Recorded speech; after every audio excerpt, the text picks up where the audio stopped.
Hey everyone, welcome back to Corporate Decoder, the place where we dive into the corporate world. Today we're cracking open a Schedule 14A filing from AgEagle Aerial Systems Inc., a company that's trying to soar high in the drone business. This report is basically a detailed invitation to their annual meeting, but it's also packed with information that tells the story about where the company's been and where it hopes to go.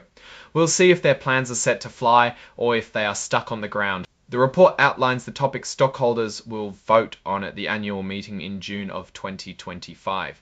These include electing directors, approving executive pay, and ratifying the company's accountants. A key vote is about a change to their stock plan, which we will get into. It's like the company asking its owners, what do you think of our direction? One of the proposals is a say-on-pay vote, which is about approving the compensation for top executives. This is an advisory vote, so it's not legally binding, but it does send a message from the stockholders about whether they think the executives are being paid fairly.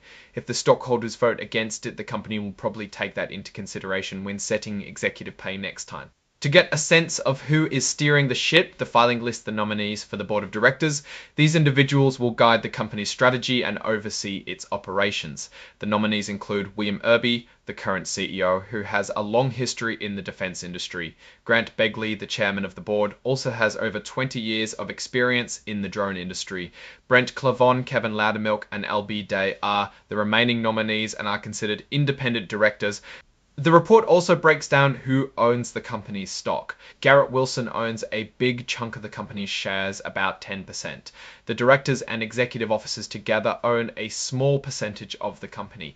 This is important because those with a larger stake in the company may have more influence on company decisions. Here we see William Irby made around $377,000 in 2024 and Grant Begley earned about $52,000. It is important to note that these numbers represent cash earned and stock awards combined. Thomas Gardner, Kelly Anderson, and Malcolm Frost resigned and were still paid a pretty penny. The company has something called a clawback policy. This means if the company has to restate its financial results because of some kind of error, they can take back bonuses or stock-based pay from executives. It is like saying, oops, we messed up, give us the money back. They also have an insider trading policy that governs buying and selling of the company's stock by the directors, officers, and employees. A big part of this proxy statement is about getting approval for a change to their 2017 Omnibus Equity Incentive Plan. This plan allows the company to give stock options and other stock-based awards to employees, directors, and consultants. This is a way to motivate these people and align their interests with the company's success. They want to increase the number of shares that can be issued under this plan. It's like asking for more chips to use for incentives. The main reason for this proposal is that the company wants more flexibility to attract, retain, and motivate key personnel.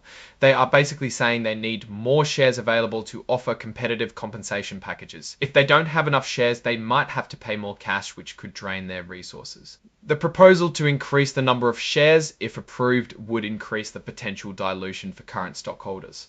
Dilution basically means that each existing share would represent a slightly smaller piece of the company. The aggregate potential dilution would be 8.6% of common shares. This is a very important number. Let's talk about how the company uses equity.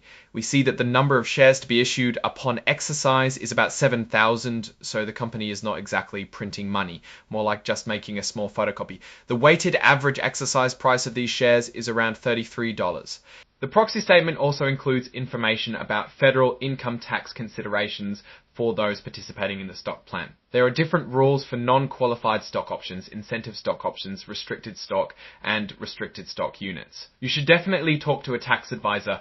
Now let's zoom out and see the big picture. AgEagle is a company trying to make a name for itself in a competitive drone market. This proxy statement shows they are focused on motivating employees and aligning their interests with the company's goals.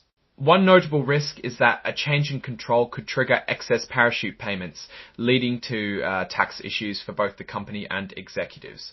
There are also concerns about the need for more equity for compensation, which could dilute the stock for current shareholders. This all means the company needs to be careful about balancing employee incentives with stockholder value. Overall, AgEagle appears to be taking steps to build a strong team and incentivize them to succeed. However, the company needs to carefully manage its equity and avoid potential pitfalls. Thanks for watching. If you found this breakdown helpful, give us a like, drop a comment, and subscribe for more Corporate Decoder insights. We'll keep digging through these filings so you don't have to.